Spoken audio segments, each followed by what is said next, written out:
गजाननं भूतगणादिसेवितं कपेतजम्बोफलचारुभक्षणम् उमासुतं शोकविनाशकारकं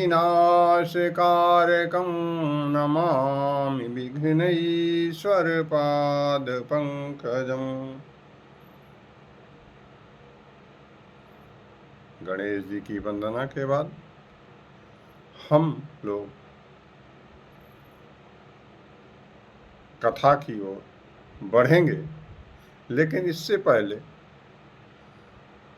हम लोग यह जान लें कि यह कथा अमृत है। इस कथा को पी लेने के, पान करने लेंगे, ग्रहण कर लेने के बाद फिर प्राणी किसी और कथा की आशा नहीं करता। यह कथा अपने आप में अद्भुत है, आश्चर्यजनक है। इस कथा को पृथ्वी के समस्त लोगों को सुनना चाहिए। हमारे ऋषियों मुनियों ने पहले ही वर्णन कर दिया है कि वसुधैव कुटुंबकम, जो धरती है वो हमारा परिवार है। तो इस कथा का रसपान हमारे परिवार का कोई भी प्राणी ना कर पाए,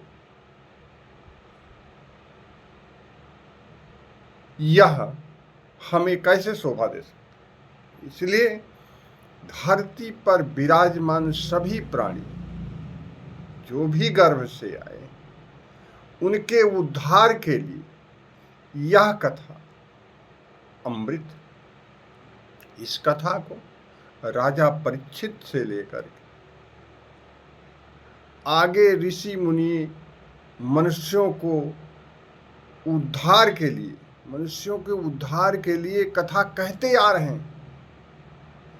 और हम लोगों का यह दायित्व है कि इस कथा को अपने पास तक सीमित ना रखें। इस कथा का प्रचार प्रसार जितना भी हो सके, जितना भी संभव, एक से लेकर अनंत तक जिस भी प्राणी तक आप पहुंचा पाएं, जिस भी मनुष्य तक पहुंचा पाएं, आप इस कथा का महत्व उन तक पहुंचाएं ताकि उनका भी कल्याण हो पाए।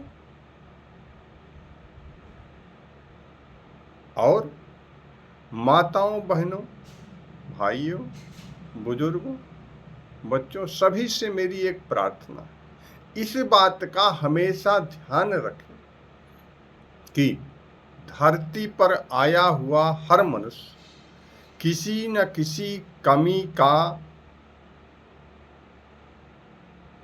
कारण, अर्थात हर प्राणी में, हर जीव में कोई न कोई कमी है। यह कटु सत्य है, इस बात को हमें मानना पड़ेगा।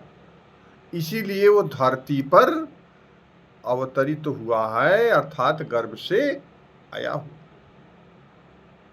इसीलिए इस बात की कभी भी यह बुराई ना करें कि फला व्यक्ति में ये कमी है, क्योंकि अगर कमी ना होती तो वो धरती पर आता ही नहीं।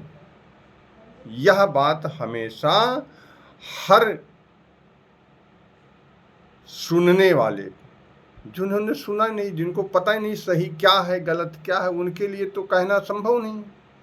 पर जो लोग इस बात को जानते हैं, सत्यता को जानते हैं, धर्म को जानते हैं कि आखिर हमारा जन्म धरती पर क्यों हुआ, वो इस बात का ध्यान रखें कि किसी के अंदर किसी कमी को ना निकालें, बल्कि उसको कोई न कोई सुझाव दें, वो कमी अपने आप दूर कर लें। और फिर अमृत वर्षा हो रही है, इस अमृत का पान करके अपना उद्धार कर। आप लोगों से निवेदन है कि आप लोग एकाग्र मन से इस कथा का श्रवण करें। जब आप एकाग्र मन से इस कथा का श्रवण करेंगे तो यह कथा अनंत काल तक, आजीवन तक आपको कंठस्थ रहे। हर समय ईश्वर का नाम लेते। ईश्वर का नाम किसी भी क्षण लिया जा सकता, जैसे मृत्यु किसी भी समय आ सकती है, ठीक उसी प्रकार से ईश्वर का नाम भी हमेशा लिया जा सकता है।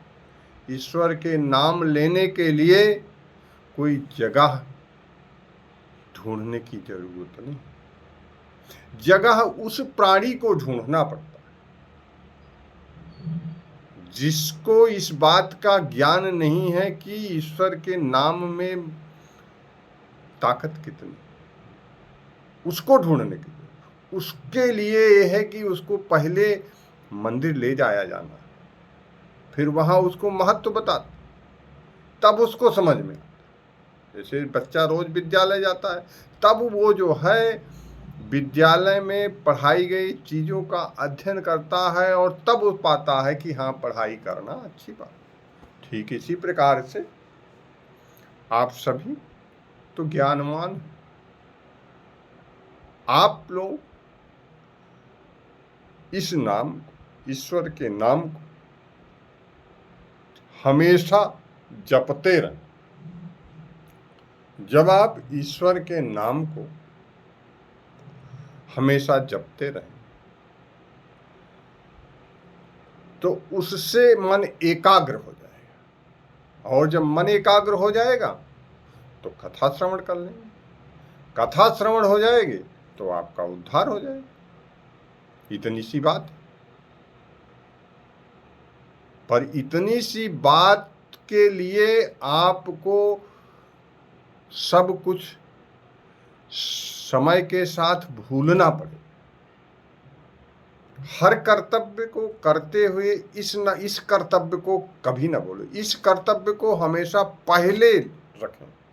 जब आप इस कर्तव्य को पहले रखेंगे तो सब काम भी होते।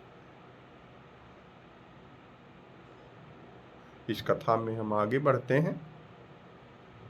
इस कथा में ईश्वर का नाम, ईश्वर के महत्व का, हम लोग यहाँ पे क्यों आए हैं, हमारा उद्धार क्यों नहीं हो पाया, इसी पर हम लोग चर्चा करें।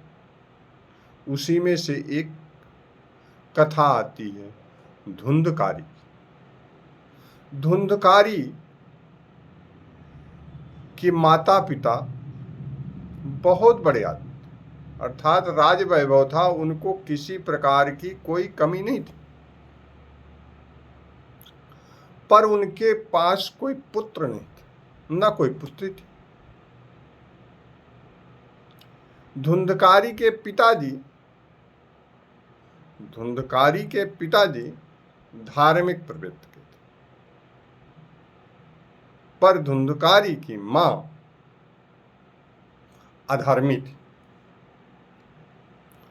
उसे धर्म से कोई लेना देना नहीं। वह हमेशा ही अपने पिताजी के विरुद्ध ही काम करती थी।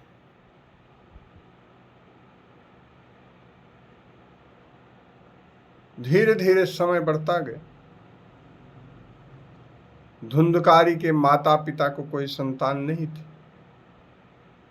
तो माता को तो कोई प्रभाव नहीं पड़ता, क्योंकि जो अधार्मिक व्यक्ति को कोई प्रभाव नहीं पड़ता, चाहे पुत्र हो, पुत्री हो, ना हो, कोई मर जाए, जिंदा रहे, किसी का उद्धार हो ना हो, इससे दुनिया से कोई लेना देना।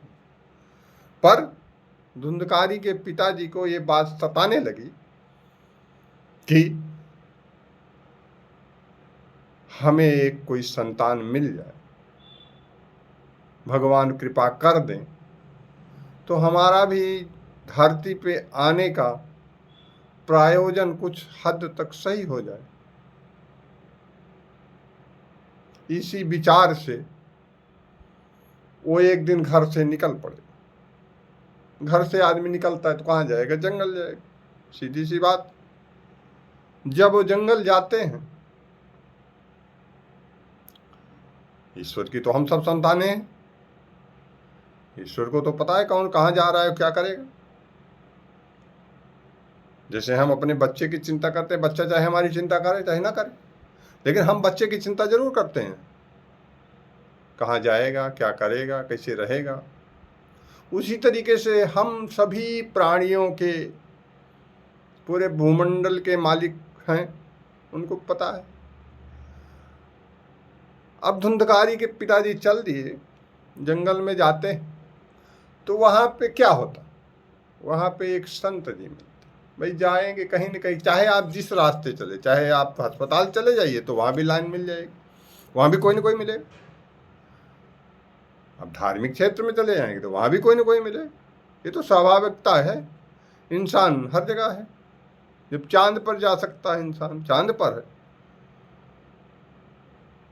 तो हर जगह मिलेगा, चाहे आप जहाँ चले जाइए, इंसान तो है, क्योंकि धरती पे इंसान पाए जाते हैं। तो वहाँ पे एक संत जी मिल गए। धुंधकारी के पिताजी सोचे कि अब बहुत हो गया, अब चलते हैं, आत्महत्या कर लेंगे, और कोई जो है चारा नहीं है। अब इतना राज भोग लिए और मुख्य काम रह गया, हमारा तर्पण कौन करेगा? पुत्र नहीं हुआ, और लड़की भी हो जाती तो कब भी चलो ठीक था, कोई संतान थे है, पर वो भी नहीं हुई। अब हम आत्महत्या कर लें, आदमी निराश हो जाता है तो क्या करता? बेचारे जंगल की ओर जा रहे हैं, वहाँ पे उनको संत जी एक मिले। संत जी मिल गए तो बोले भाई कहाँ जा रहे हो? हाल चाल हुई। भाई कोई मिल गया तो हाल चाल होती है। ये अभी आप देख रहे हैं कि इतनी जनसंख्या है, नहीं तो हम पहले देखते थे, हमारी काकी थी और थोड़ी दूर पे एक रास्ता जाया करता था, तो रास्ते में जाने वाले भी कभी कभी जो है आ जाते थे, क्योंकि वहाँ महुआ का पेड़ था, आम का पेड़ था, और काकी जी हमारी जो है चारपाई लगाए अपना धूप में जो है छाया में बैठी रहती थी दोपहर का टाइम में। तो लोग आ जाते थे वहाँ पे, उनके साथ जो है पानी पीना है, उनको कुछ खाना पीना है, तो अपना खा पी के चले जाते थे, बुला लेते थे। जनसंख्या कम थी। अभी तो क्या है, एक धक्का मार, एक दूसरे को धक्का मारते जा रहे हैं, कौन है कोई पहचान ही नहीं रहा है। पर पहले ऐसा नहीं था। आप अपने पिताजी से पूछेंगे, या जो बुजुर्ग लोग हैं वो सामने बैठे हैं, उनको मालूम है कि यही स्थिति थी। तो भाई संत जी धुंधकारी के पिताजी से पूछ लिए कि भाई आखिर क्या मामला है, आप ऐसे आए हैं, क्या करने जाए? बातचीत हुई, वो बताया कि भाई ऐसा है कि हम जो है अब आत्महत्या करेंगे, बहुत परेशान हो गए, हम राजा हैं, राज भोग लिए, पर कोई संतान नहीं, तो राज भी बेकार ही है। बोले अच्छा चलो ठीक है, लेकिन ये आत्महत्या करना तो कोई अच्छी बात नहीं है ना। आत्महत्या किसी चीज का कोई निराकरण नहीं है। बच्चे देखते हैं हाई स्कूल पास हो गए, आत्महत्या कर ली। अरे आप उसको नहीं देखते, हाई स्कूल 3-4 बार कोई कोई इंसान, कोई कोई छात्र फेल होने के बाद और जो है वो आईएएस बन जाता है। बच्चे इस बात का ध्यान दें। छोट 10वीं क्लास का है, फेल हो गए, आत्महत्या। अरे क्यों कर लिए भाई? जिंदगी डूब थोड़े गई। उसको नहीं देख रहे हैं कि फेल होने के बाद भी वो आईएएस बन रहा है। वो देखते हैं कि वो मर गया, मैं भी आत्महत्या कर, फेल हो गया। अरे फेल हो गया तो पूरी जिंदगी थोड़े खत्म हो गई भाई। तो ऐसा कदाप ना। तो बात आती है धुंधकारी के पिताजी की। धुंधकारी के पिताजी निराश हो गए। बोले तो उन्होंने बोला भाई देखो ऐसा है, जिंदगी यहीं पे ख़त्म नहीं हुई, और मैं आपको कोई न कोई रास्ता बताऊंगा, आप धर्म के रास्ते पे चलें और बाल बच्चे की ज़रूरत नहीं है। लेकिन अगर आपको बाल बच्चे की ज़रूरत ही है, पहले तो ये है कि आपका वो बता रहा है कि आप के जीवन में आप 4 पुस्त जाएंगे, मतलब 4 बार भी मरेंगे, आत्महत्या करेंगे, 4 बार भी मर जाएंगे, 5 बार भी मर जाएंगे, तब भी उसके बाद जब भी पैदा होंगे आपके पुत्र नसीब नहीं होगा, ऐसा आपका कुंडली बता रही है। क्योंकि ऋषि पहुँचे हुए होते हैं, वो तो माथा देख के बता देते हैं कि इंसान क्या है, पूर्व जन्म की कथा भी बता देते हैं, आने वाले जन्म की कथा भी, भविष्यवाणी भी कर देते हैं। उनको उन्होंने इस तरीके से बताया कि भाई ऐसा है कि आप 5 बार भी मरेंगे फिर जन्म लेंगे, मरेंगे फिर जन्म लेंगे, लेकिन आपके जीवन में पुत्र सुख नहीं होगा, नहीं प्राप्त होगा।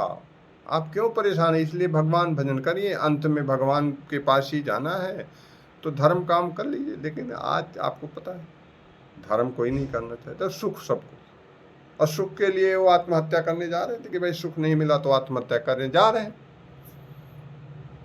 अच्छा, बात चलती रही। उन्होंने बताया,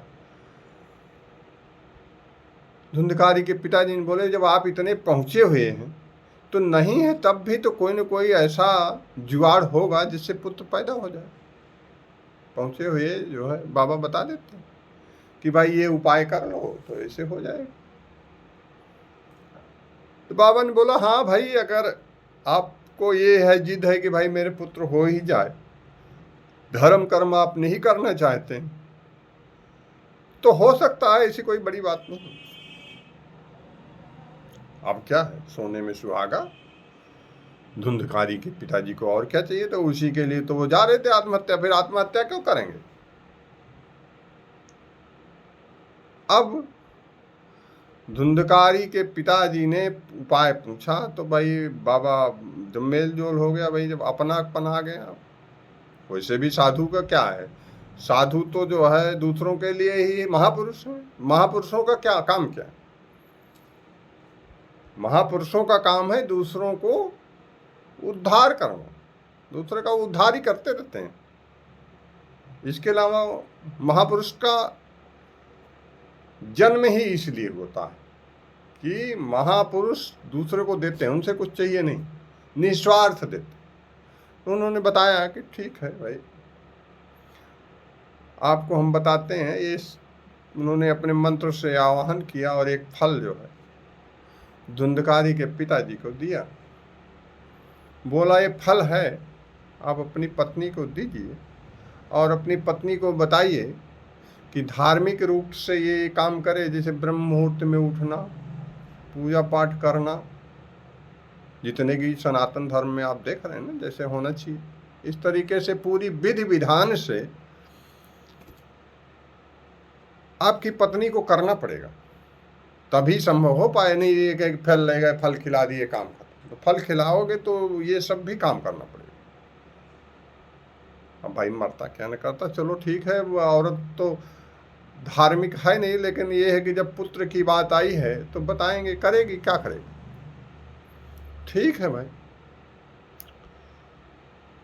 करते कराते फिर उनसे उन्होंने जो फल प्राप्त किया, और फिर फल प्राप्त किया, फिर तो कोई काम नहीं। इनको तो केवल स्वार्थ से मतलब था, और संत को तो भाई परोपकार करना था, उनका भी था कि मैंने परोपकार किया। और धुंधकारी के पिताजी को था कि भाई हमारा काम हो गया, अच्छा ठीक है संत जी प्रणाम, हम चलते हैं। चल दिए, आते हैं अपनी पत्नी के पास, पत्नी को पूरा वृत्तांत बताते हैं कि भाई मैं ऐसे ऐसे मरने गया था, पर यह है कि भगवान की इच्छा नहीं थी, ईश्वर नहीं चाहता था कि मेरी मृत्यु हो। और ऐसे ऐसे एक बाबा मिले और बताए कि आप ले जाइए अपनी पत्नी के पास, और ऐसा ऐसा पत्नी को बताइए, ऐसा ऐसा पत्नी करेगी तो काम संभव हो जाएगा। पत्नी तो पहले बोली कि ठीक है। पत्नी का क्या था कि भाई ये फल खाना तो कोई बात नहीं, पत्नी के लिए कोई, वो तो अच्छी बात थी, वो तो राक्षसनी प्रवृत्ति की थी, कुछ भी तो खाए, गटक गए, बात खत्म। पर ये धर्म कारण नहीं करना चाहती थी। धर्म कर्म से विमुक्त रहती थी। अब इसके लिए तो पहाड़ लगने लगा।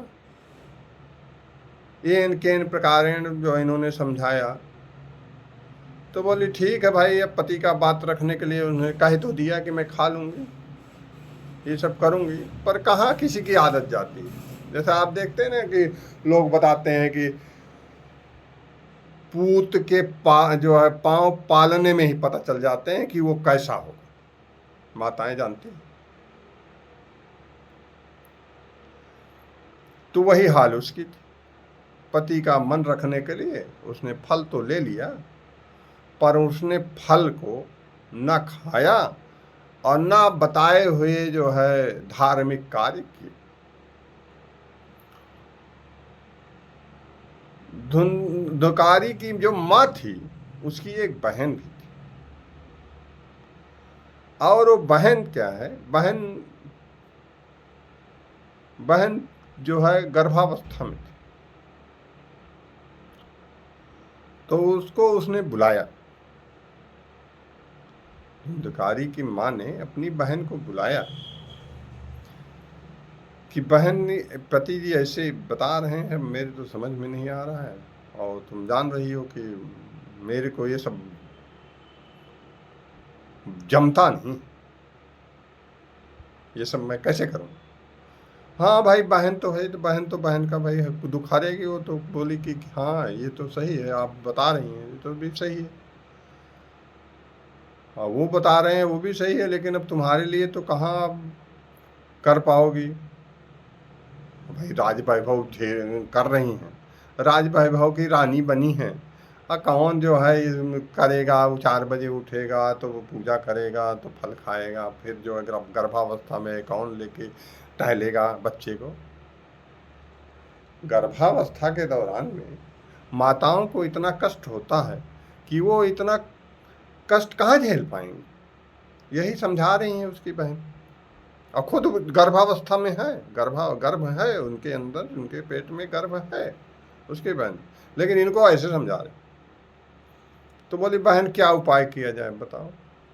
अब वो बेचारी गरीब रही होगी। बोली बहन ने तो ठीक है, अब राज रानी तो है ये हैं, अब आपको क्या बताना, मैं तो गर्भावस्था से हूँ ही, मेरी तो जो है मैं गर्भ में बच्चा पल ही रहा है, तो मैं अपना बच्चा तुमको दे दूंगी, और इसी बच्चे को बता देना, तुमको जो है गर्भ भी धारण नहीं करना पड़ेगा और तुम्हारा काम भी हो जाए। लो, अब उनको क्या चाहिए, मरते हुए का तिनका का सहारा बहुत, कौन जो है झिक झिक में पड़े जब बच्चा ऐसे मिल रहा है, तो कष्ट सहने की क्या जरूरत। अब उसके यहाँ भाई, उसके बहन के यहाँ उसका अपना बच्चा गर्भ में था ही, बच्चा समय पूरा होने के बाद आया। तो जैसे ही वो पैदा हुआ, उसने अपने पति को समझाया बुझाया, भाई देखो ऐसा है, हमारी हालत ऐसी है नहीं, और उनको चाहिए, और हमको क्या, हमारा बच्चा राज ठाट से रहेगा तो क्या दिक्कत है। भाई उनको भी समझ में आ गया, पति है भाई, माँ बाप यही चाहते हैं कि बच्चा सुखी से रहे, कहीं भी रहे, क्या करना, कौन सा यहाँ भी रहेगा तो 10 साल 20 साल 30 साल में चले जाएगा कहीं ना कहीं, और वहाँ भी रहेगा, राज ठाट रहेगा, हम भी जाते आते रहें, क्या है, किसी को पता चले किसी को नहीं, क्या मतलब। अच्छा ठीक है भाई, उन्होंने किसी को बताया नहीं, और बच्चे को ले करके, और भाई पति जो है, उन्होंने बहन ने अपने पति को बताया, तो पति जो है उनका बच्चा ले करके और इनकी बहन के यहाँ आ गया, चुपके से दे दिया। ये अपना बहाना कर दें कि हाँ प्रेग्नेंट हो, बाद में बच्चा पैदा हुआ, कौन राजाओं में पता चलता है भाई, राजा कहीं गए हैं कहीं गए हैं, प्रेग्नेंट हो कहीं नहीं हो, बहुत काम है, कहाँ पता चल पाता। उन्होंने अपना भाई त्रियाचरित्रम दैयो न जाने, ऐसा लोग ऋषि बोलते हैं। तो सब स्त्रियों के लिए तो नहीं है, लेकिन जो राक्षसी प्रवृत्ति की स्त्रियां हैं उसमें ये पाई जाती हैं कि त्रियाचरित्रम दैयो। तो उसी भांति से उन्होंने बच्चे को ले लिया। अब बच्चा तो फिर बच्चा ही, जैसे वो बोलते नहीं, जो है यहाँ शिक्षकों को पता होगा, बीएड में सिखाया जाता हो, बीएड बीटीसी वालों को भी सिखाया जाता है कि अनुवांशिक और पर्यावरण, अनुवांशिकता और पर्यावरण बराबर बराबर के महत्व रखते हैं एक बच्चे के जन्म से लेकर के और बड़े होने तक। जैसे जहाँ भी रहेगा, जैसा वातावरण रहेगा, वैसे बच्चा आगे उसका विकास होगा। जैसे आप गेहूं का बीज डालिए खेत में, तो जैसे उसका आप सेवा पानी करेंगे वैसे तो पैदावार होगी, तो वैसे उसका। तो माँ तो राक्षसी प्रवृत्ति की, माँ के पास ही प्रथम गुरु माँ मानी गई है ना, आप सभी को मालूम। माँ चाहे तो बच्चे को कुछ भी बना सकती, अगर वो अपनी पे आ जाए। और कौन नहीं चाहता, हर जो है माँ बाप यही चाहते हैं कि हमारा बच्चा सही से हो। पर ये है कि तो कभी कभी हम ज़्यादा त्याग नहीं कर पाते हैं, तो बच्चा इधर उधर हो जाता है। नहीं तो अगर उस पर ध्यान सही से रखा जाए और माँ प्रण कर ले कि मैं इसको यही बनाऊंगी, तो बन जाता। प्रथम गुरु माँ मानी गई, सभी माताएं जानती हैं। बच्चा पैदा होता है तो माँ से ही सब कुछ सीखता है। बड़ा होने के बाद फिर पिताजी हैं, फिर उसकी स्कूल है, फिर और लोग हैं बताते हैं, वो सब बाद का विषय है। लेकिन शुरू में माँ ही गुरु। तो राक्षसी प्रवृत्ति की वो थी, तो उसने उसको राक्षसी प्रवृत्ति की पूरा जो है जाल जंजाल सब सिखा दिया। जैसे माँ वैसे उसका बेटा। अब जो सेव था, सेव फल जो भी था, जो फल दिया था उन्होंने बाबा जी ने, वो फल ले आई। वो फल को जो उसने क्या किया कि भाई इनको तो इनके धुंधकारी के माता पिता को तो संतान नहीं थी, लेकिन वहाँ जो भी थे, जो फल थे, फल में भी फल नहीं लग रहे थे। फलदार जो वृक्ष होते हैं, फलदार वृक्षों में फल भी नहीं लग रहा था। गाय थी, गाय को भी बच्चे नहीं हो रहे थे। पशु जो भी थे उनको बच्चे नहीं हो रहे थे। कोई ग्रह रही हो पूर्व जन्म के, भाई जहाँ राजा जैसे वैसे प्रजा, वहाँ आसपास ऐसे माहौल था। तो उन्होंने क्या किया, भाई गाय अभी इसमें ये फल दिया है, अभी फल हमारे काम का भी क्या है, बच्चा हमें मिल ही रहा है।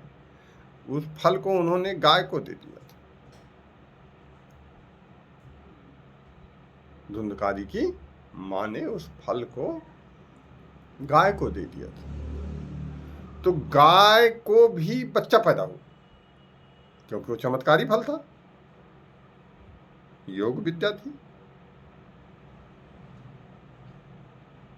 बाबा के आशीर्वाद से, फल से, आप पहले भी सुन चुके हैं राजा दशरथ की 3 रानियों को मंत्र द्वारा खीर अर्पण की गई थी।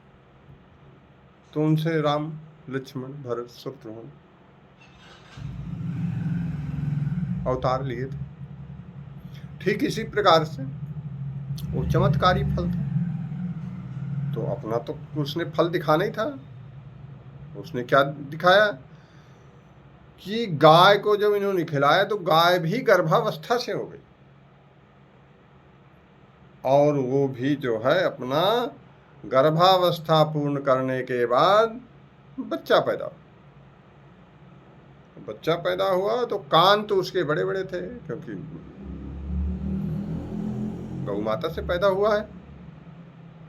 बाकी जो भी पूरी शरीर थी वो पूरा मानव।